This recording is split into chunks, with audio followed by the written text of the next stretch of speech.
할렐루야. 오늘도 우리 하나님 아버지와 주 예수 그리스도로부터 은혜와 평강이 여러분의 삶과 가정 가운데 함께 하시기를 축복합니다. 여러분 가수 자이언티가 부른 양화대교라는 노래를 아시나요? 그 노래 가사를 보면요, 아버지는 택시 기사입니다. 엄마, 아빠, 두 누나 그리고 자기까지 포함해서 다섯 식구가 살았지만 다들 사는 게 바빠서 어린 나이임에도 불구하고 밤늦도록 홀로 집에 있어야만 했습니다. 혼자 있는 것이 무서워서 택시 기사인 아버지께 전화를 걸어 아빠 어디야? 라고 물어보면 그때마다 아버지는 양화대교라고 답했습니다. 택시 운전을 하시는데 어디 맨날 양화대교에만 있었겠습니까? 정황상 축축해 보건대 아마도 집으로 가는 길목에 이 양화대교가 있었던 것 같습니다.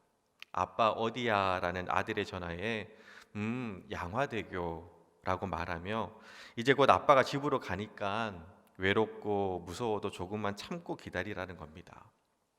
이 양화대교라는 말 속에는요, 혼자 집에 있을 어린 아들에 대한 걱정과 미안함이 다 담겨져 있었던 겁니다. 그리고 그 마음을 알기에 노래의 후렴구 가사를 보면요, 행복하자 우리 아프지 말고 그래라고 고백을 합니다. 치열한 삶의 현장 속에서 지치고 깨지고 넘어지고 외로워도 우리 행복하자고, 아프지 말고 행복하자고 서로 격려하며 위로하는 이 노래의 가사말이 상처 입고 살아가는 많은 현대인들에게 위로가 되었다라는 이야기를 들었습니다. 그래요. 전쟁 같은 세상 속에 여러분 깨지고 무너지고 아프고 상처 입어도 그래도 견디고 버틸 수 있는 것은 행복하자, 우리 아프지 말고 행복하자라고 말하며 위로해 줄 사랑하는 사람들이 있기 때문입니다. 오늘 우리가 함께 읽은 이사야서 51장 말씀은요, 이스라엘 백성을 향한 하나님의 위로의 말씀입니다. 성경책에 보시면 오늘 본문 말씀 위에 위로의 말씀이라는 소제목이 붙어 있을 겁니다. 이사야서 51장은 바벨론으로 인해 나라가 망하고 포로로 끌려간 이스라엘 백성들을 향한 위로와 회복의 말씀입니다. 상처 입고 아파하며 낙심하고 있는 이스라엘 백성들을 하나님께서 우리 행복하자 하며 위로하고 계신 겁니다. 근데 여러분 재밌는 것은요, 위로의 말씀이라고 하면서 하신 첫 번째 말씀이 무엇이냐? 우리 1절 말씀입니다. 우리 1절 말씀 다시 같이 한 목소리를 듣도록 하겠습니다. 의를 따르며 여호와를 찾아 구하는 너희는 내게 들을지어다. 너희를 떠낸 반석과 너희를 파난 우묵한 구덩이를 생각하여 보라. 아멘. 하나님의 위로, 하나님의 회복하면 우리는 뭔가 내 앞을 가로막고 있는 문제나 어려움들을 해결해 주실 것이라고 생각을 합니다. 그런데 오늘 말씀을 보면요, 이스라엘의 회복에 대해서 말씀을 하시면서 하신 첫 번째 말씀이 바로 의를 따르며 여호와를 찾아 구하는 너희는 내게 들을지어다라는 말씀하십니다. 무슨 말씀인가요? 진정한 회복은 힘들었던 문제가 회복되고 어렵게 하던 일들이 잘 풀림으로 시작되는 것이 아니라는 겁니다. 내게 들을지어다. 하나님의 말씀을 듣는 겁니다. 여러분, 회복의 출발은요, 문제가 해결이 되고 어려움이 사라짐으로 회복이 시작되는 것이 아니라 주의 말씀을 들음으로 하나님의 역사가 시작되는 겁니다.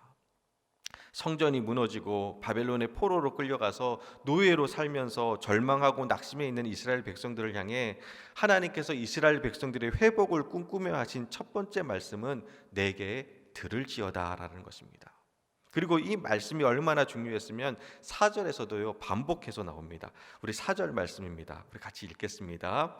내 백성이여 내게 주의하라. 내 나라여 내게 귀를 기울이라. 이는 율법이 내게로부터 나갈 것임이라. 내가 내 공의를 만민의 빛으로 세우리라. 아멘. 내 백성이여 내게 주의하라. 내 나라여 내게 귀를 기울이라라는 겁니다. 여기서 주의하라는 말의 사전적 의미는요, 마음에 새겨두고 관심을 집중하며 기울이다라는 뜻입니다. 즉 엉뚱한 곳에 한눈 팔지 말고 나 여호와 하나님께 마음과 관심을 집중하라는 겁니다. 그리고 귀를 기울이라라는 겁니다. 세상의 소리에 현혹되지 말고 주의 약속의 말씀을 붙들라라는 겁니다. 사랑하는 여러분, 진정한 회복은요, 문제가 해결이 되고 사업이 잘 되고 자녀가 형통하게 되는 것이 아니라 우리가 하나님께 집중하고 하나님의 말씀을 들음으로써 시작되는 것입니다. 하나님의 위로와 회복을 경험하고 싶으신가요? 그렇다면 하나님의 말씀을 들어야 됩니다. 믿음은 들음에서 나며 들음은 그리스도의 말씀으로 말미암았느니라는 로마서 10장 17절 말씀처럼 그리스도의 말씀을 들음으로 믿음이 나고 그 믿음 가운데 하나님이 역사하십니다. 따라서 진정한 위로와 회복은 나의 노력으로 이루어지는 것이 아니라 말씀을 통해서 이루어지는 겁니다. 그래서 다윗은요 시편 119편 105절에서 이렇게 고백을 합니다. 우리 화면을 참조해서 함께 한 목소리로 읽도록 하겠습니다. 주의 말씀은 내 발의 등이요 내 길의 빛이니이다. 아멘. 주님의 말씀이 내 발의 등이고 내 길의 빛입니다. 내가 빛을 내는 것이 아니라 주님의 말씀이 빛입니다. 나는 그냥 말씀의 빛을 따라가면 되는 겁니다. 앞이 아무리 캄캄하고 막막해도 주님의 말씀이 등불이 되고 빛이 되어서 길을 열어주시는 겁니다. 수많은 어려움과 고난 속에서도 다윗이 그 많은 찬양들로 하나님께 영광 돌릴 수 있었던 것은요 바로 주님의 말씀대로 가면 되었기에 두렵지가 않았던 겁니다. 여러분, 우리가 왜 두려워하고 낙심하고 염려하는 줄 아세요? 하나님의 말씀이 없기 때문에 그런 겁니다. 아니, 정확히 말하면 주님의 말씀만이 내 발에 등이 되고 내 길이 빛이 되어야 하는데 내 힘으로 빛을 내려고 하고 있고요, 아니면 세상의 화려한 네온사인에 마음 빼앗겨서 말씀의 빛을 잃어버렸기 때문에 길을 잃고 넘어지는 겁니다. 의를 따르며 여호와를 찾는 여러분, 하나님의 말씀 앞에 서시기를 주님의 이름으로 축복합니다. 진정한 위로와 회복은 하나님의 말씀을 통해서 이루어지는 줄 믿습니다. 자, 그럼 여러분, 여기서 도전하고 싶은 것이 있습니다. 지금 여러분에게 하나님의 말씀이 있으신가요? 오늘 말씀을 준비하면서 내게 들을지어다라고 말씀하시는 하나님의 그 답답한 심정이 막 느껴지는 겁니다. 여러분, 이렇게 대놓고 내게 들을지어다라고 말씀하시는 것은요 우리가 잘 안 듣기 때문에 그런 겁니다. 하나님이 우리에게 들려주시고 싶은 이야기가 있는데 우리가 안 들으니까 제발 좀 들으라고, 귀를 기울이라고 이렇게 말씀하시는 겁니다. 여러분, 한번 가만히 생각해 보세요. 어떤 문제나 고난 앞에서 우리는 하나님의 말씀을 찾는 것이 아니라 내 힘과 능력으로 그것을 해결하려고 아둥바둥 됩니다. 초등학교 다닐 때 친구들과 공놀이를 하다가 슈퍼마켓 유리창을 깨트린 적이 있습니다. 와장창 소리가 나고 가게 주인 아저씨가 나오셔서 막 화를 내시면서 변상하라고, 내일까지 변상하지 않으면 경찰서에 넘겨서 다 감옥 보낼 거라고 엄포를 놓으시며 저희들 이름까지 다 적어가셨습니다. 얼마냐고 물어보니까 가게 앞 유리물이라서 적어도 한 20만 원은 넘을 거라는 겁니다. 여러분, 초등학교 아이 셋이서 그 큰 돈을 어디서 구합니까? 저금통도 깨고 용돈에 비상금까지 다 끌어모아도 10만 원도 채 안 되는 겁니다. 잠도 안 오고 밥맛도 없고 돈을 모아야 했기에 학교 끝나면 그 친구 셋이서 동네 다니면서 공병 주우러 다녔습니다. 그 공병 주우면 그 팔면 50원 100원 그렇게 받았거든요. 그래봤자 하루에 2,000원 벌기도 힘들었습니다. 그런 와중에 저녁마다 아버지께서 저를 부르시는데 혹시 아버지 앞에 서면 잘못한 것이 들통날까 봐 못 들은 척, 자는 척, 아니면 밖에 나가 외면을 냈습니다. 그렇게 한 일주일쯤 지났을까요? 도저히 방법이 없어서 아버지 퇴근 시간에 맞춰서 사실대로 말씀드렸더니 이미 다 알고 계세요. 일주일 전에 다 배상하셨대요. 그런데 그것도 모르고 지금껏 공병주우러 다니고 또 그 슈퍼가 학교 가는 길목에 있었는데 가다가 가게 주인 아저씨 만나면 붙들려 감옥 갈까 봐 멀리 삥 돌아서 학교 가고, 혹시라도 길에서 우연히 마주칠까 봐 조마조마하면서 눈치 보면서 그렇게 마음 졸이면서 지냈는데 그게 너무 억울한 겁니다.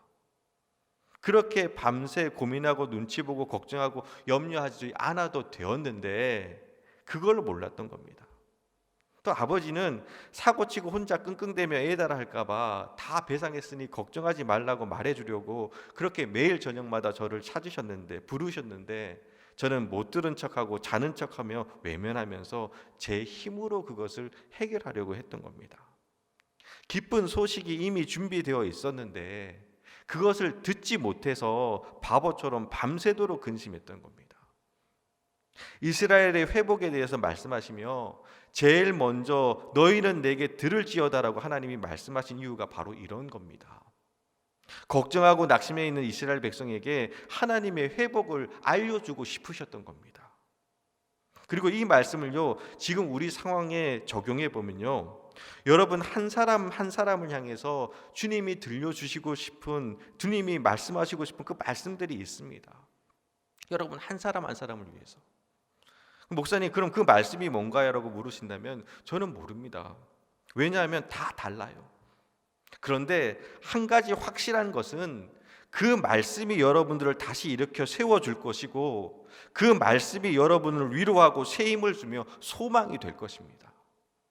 제가 이렇게 자신 있게 말씀드릴 수 있는 것은요, 우리를 향한 하나님의 생각을 알기 때문입니다. 그것이 무엇이냐? 예레미야서 29장 11절 말씀입니다. 제가 읽어드릴게요. 여호와의 말씀이니라. 너희를 향한 나의 생각을 내가 아나니 평안이요 재앙이 아니니라. 너희에게 미래와 희망을 주는 것이니라. 아멘. 우리를 향한 하나님의 계획은요, 평안이요 미래와 희망을 주는 겁니다. 그래서 하나님 앞에 나와 말씀을 듣는 사람은요, 절대로 좌절하거나 낙심하거나 절망하지 않습니다. 왜냐하면 우리를 향한 하나님의 생각이 평안이고 미래와 희망입니다. 따라서 우리는요, 절대로 망하거나 실패하지가 않습니다.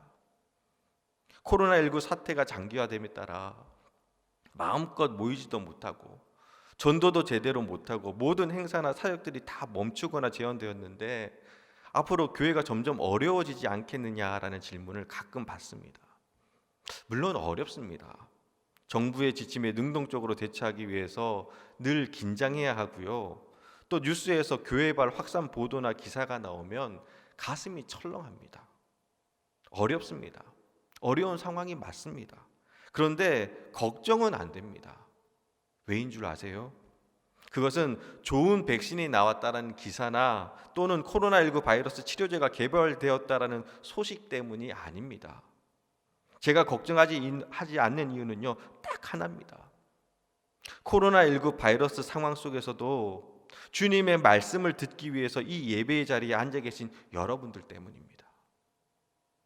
또 여러 가지 사정으로 인해서 비록 현장에 나오지는 못한다 할지라도 온라인으로 예배의 자리를 지키며 주님의 말씀 가슴에 새겨놓고 묵묵히 자신의 삶의 자리를 지키며 나가는 여러분들의 그 모습이 그 어떤 전문가의 대책이나 전망보다 더 큰 소망이 됩니다. 왜냐하면 말씀 앞에 서 있으면 절대로 넘어지지 않기 때문입니다. 세상 풍파가 아무리 거세게 몰아쳐도 말씀의 반석 위에 서면요, 끄떡이 없습니다. 또 아무리 어둡고 캄캄해도 말씀이 등불이 되어 가는 길을 비춰주기 때문에 길 잃어버릴 염려가 없습니다. 정말 걱정되고 염려되는 것은요, 코로나19 바이러스가 확산되고 변이 바이러스가 등장하고 이런 상황의 변화가 아니라 우리가 말씀 앞에 서 있지 못할 때가 걱정스럽고 염려스러운 겁니다. 그런 의미에서 하나님 말씀 앞에 있는 여러분이 바로 하나님의 소망이며 하나님의 위로입니다. 이 시간 우리 옆 사람이랑 이렇게 한번 인사해 보시면 좋겠습니다. 당신이 바로 하나님의 위로입니다. 당신이 바로 하나님의 소망입니다. 말씀 앞에 서 있는 여러분들이 하나님의 위로고 하나님의 소망들입니다. 코로나19로 인해서 힘들고 답답한 시대를 살아가고 있지만 바라기는 더욱더 주님의 말씀을 사모하며 주님의 음성에 귀를 기울일 수 있는 말씀의 사람들이 되시기를 주님의 이름으로 축원합니다. 다음으로 오늘 말씀에서 주목해야 할 동사가 하나 더 있는데요, 그것은 생각하여 보라입니다. 우리 1절 2절 말씀 다시 한 목소리로 같이 읽도록 하겠습니다. 1절 2절 말씀입니다. 의를 따르며 여호와를 찾아 구하는 너희는 내게 들을지어다. 너희를 떠낸 반석과 너희를 파낸 우묵한 구덩이를 생각하여 보라. 너희 조상 아브라함과 너희를 낳은 사라를 생각하여 보라. 아브라함이 혼자 있을 때 내가 그를 부르고 그에게 복을 주어 창성하게 하였느니라. 아멘. 자, 이런 말씀을 보면요, 1절에서 떠낸 반석과 우묵한 구덩이, 그리고 2절에서는요 아브라함과 사라를 생각하여 보라라고 말씀하고 있습니다. 1절과 2절이 대칭되어서 표현되고 있는데요, 이 말씀에서 1절에 떠난 반석은 아브라함으로, 우묵한 구덩이는요 사라를 비유해서 표현하고 있는 겁니다. 먼저 갈대와 우루 지역에서 우상을 만드는 아버지를 떠나 하나님의 부르심을 받고 길을 떠난 아브라함의 모습은요 마치 금방 떠낸 반석과 같았다라는 겁니다. 흙더미 속에서 막 떠낸 반석이 무슨 볼품이 있었겠습니까? 그냥 둥그런 돌덩이에 불과합니다. 처음 아브라함의 모습이 그랬습니다. 아무런 볼품도 가치도 없는 진흙에 뒤덮인 돌덩이에 불과했습니다. 또한 우묵한 구덩이는요, 불임한 여성의 태와 같은 사라의 상태를 의미합니다. 사라는 태가 끊어졌습니다. 이제 더 이상 여자로서의 가치를 잃어버린 겁니다. 더 이상 기대도 소망도 사라졌습니다. 우묵한 구덩이와 같이 아무 쓸모가 없어진 겁니다. 그런데 하나님이 만지시니까 떠낸 반석과 같이 볼품없던 아브라함이 복의 근원이요 믿음의 조상이 되었고요, 우묵한 구덩이같이 아무런 기대도 소망도 없는 사라의 태를 통해서 그 자손을 하늘의 별과 같이 바다의 모래와 같이 창대케 하신 겁니다. 지금의 현실이 아무리 초라하고 볼품없어도 하나님이 만지시면 놀라운 역사가 그 속에서 일어나는 겁니다. 마찬가지로 여러분, 이제껏 지나온 삶을 한번 돌아보시길 바랍니다. 생각해 보시길 바랍니다. 우리 역시 떠낸 반석과 같고 우묵한 구덩이 같은 인생이지 않았습니까? 우리에게 무슨 자랑할 만한 것이 있습니까? 보잘것없는 인생들이 하나님의 손에 붙들려 여기까지 온 거 아닙니까? 고단한 인생길 위에서 고비고비마다 주님이 도우셨고, 또 힘들고 아프고 눈물 날 때 믿음으로 주님 바라보면서 기도하면서 약속의 말씀 붙들고 참고 견디며 여기까지 온 거잖아요. 지금까지 지내온 거 다 주님의 은혜잖아요. 그것을 잊어버리지 마시길 바랍니다.